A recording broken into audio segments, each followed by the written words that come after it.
It's that time again. The dawn of another OHKO Draft League season is upon us. My name is Deb, and I'm here to take you through my winners and losers of the Season 3 Dawn Division Draft. Let's start off with my first winners, the best time managers, the Dawn Division coaches. We were able to complete our draft with just over 24 hours on the clock, which is huge for any Pokemon Draft League. This is not something that you really ever hear of. Picks were flying off the board left and right.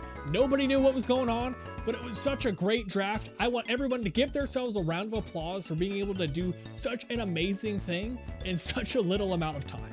The longest time in between picks was just over 2 hours. And that was including people going to sleep. There were picks being done at 1, 3, 5 a.m. That's just unheard of and just an amazing thing.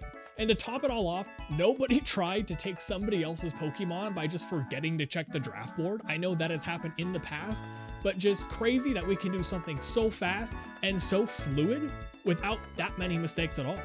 And that leads us to our first losers, the spreadsheet moderators, but not for the reason that you're thinking. These moderators had to work around the clock to get these picks in, especially to make it as seamless as we could. They had to work so much overtime. Round of applause to you guys as well, but I could not imagine that. No slacking off, no slow start here. One thing that they forgot to do was when I drafted my dear Vivian, it took another 4 rounds to get added to my draft board. How am I supposed to know that my Pokemon is safe from being stolen? A quote that I have from one of the moderators, Split Second: "I still have whiplash since round 2 started in the Dawn Division." But all jokes aside, they did a great job, and I'm sure Dusk is going to do just as well. So round of applause to everybody there, and let's move on to our next set of winners.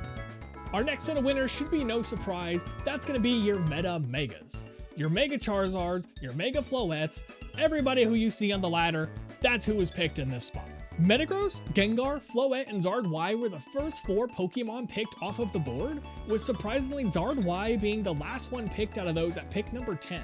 Staraptor, Delphox, and Aerodactyl were all picked in the second round, but still, all of those huge Meta Megas being picked within the first 2 rounds, you can't not call that a win. That brings us to probably our biggest loser, Mega Frostlass. Not only was it not picked within the first 2 rounds, you can expand that to the entire draft where it wasn't picked at all. Mega Frostlass being one of the premier snow setters in the format, being able to set the fastest Aurora Veil not being picked is just crazy. I was considering it with my second pick, but I thought it was going to be a little bit irresponsible to pick 2 20-point Pokemons, my first and second pick. Turns out I could have had that at any point in the draft. You can also bring that to all the 20-point Pokemon outside of Frostlass were picked. You go down to the 19-pointers, all of them were picked as well. Only Frostlass was the one not picked in those first 2 point categories, which is mind blown. Did that mean that Frostlass fell off? Did Snow itself fall off? Or are we all just so bad that we don't know what Mega Frostlass can actually do?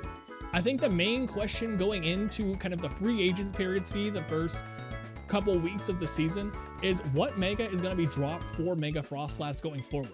I know it's going to be a Mega on a lot of people's radars, so as soon as somebody makes that move, that's going to put them up or down depending on who they drop.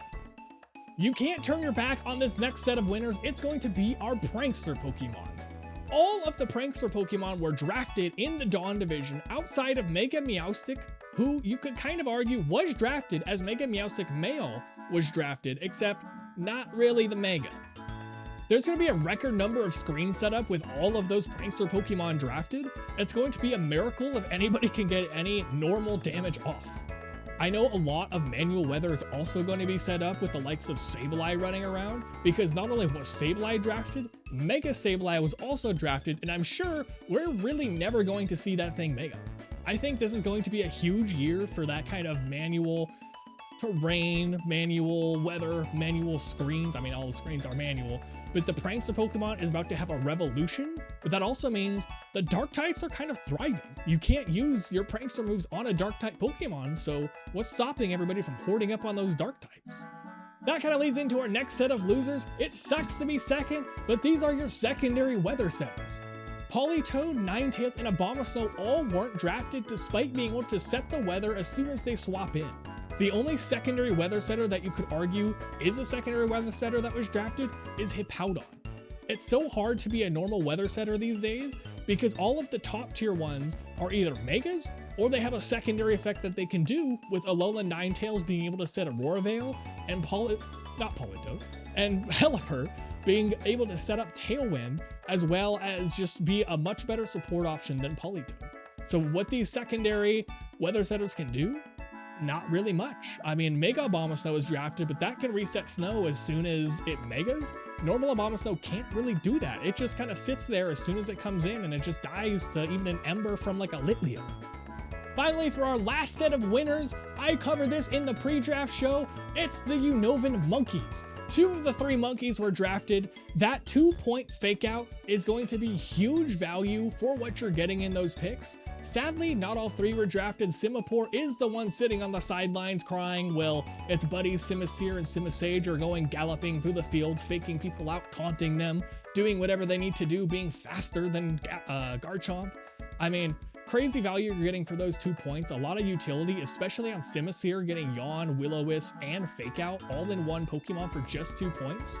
Simisage as well, getting Taunt and Fake Out, Leaf Storm, some very powerful moves coming from an okay amount of base stats. I think all of their attacks are around 90 each, which, I mean, you look at Ninetales, it's got like a base 80 in its special attack. It's not the worst thing in the world coming from these Pokemon. Their defenses aren't that good, but that's what you're compromising with 2 points. These things are going to be hitting way above their draft value, and I know that these things are going to be some of the best value picks in the draft.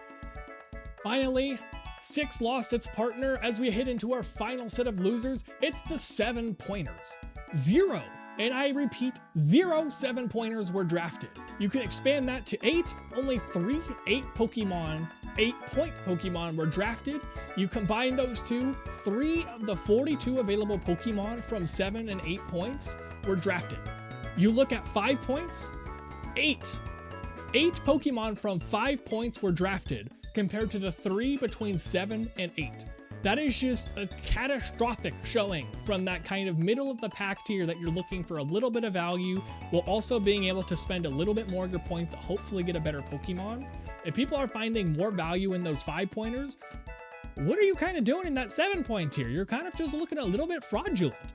This was a very poor showing from those middle tiers. I think maybe that some of them will be picked up in free agency towards the later of the season, especially you kind of see some Intimidators with Quillfish in there. But I mean, to not have any coming out of the draft, that's kind of crazy.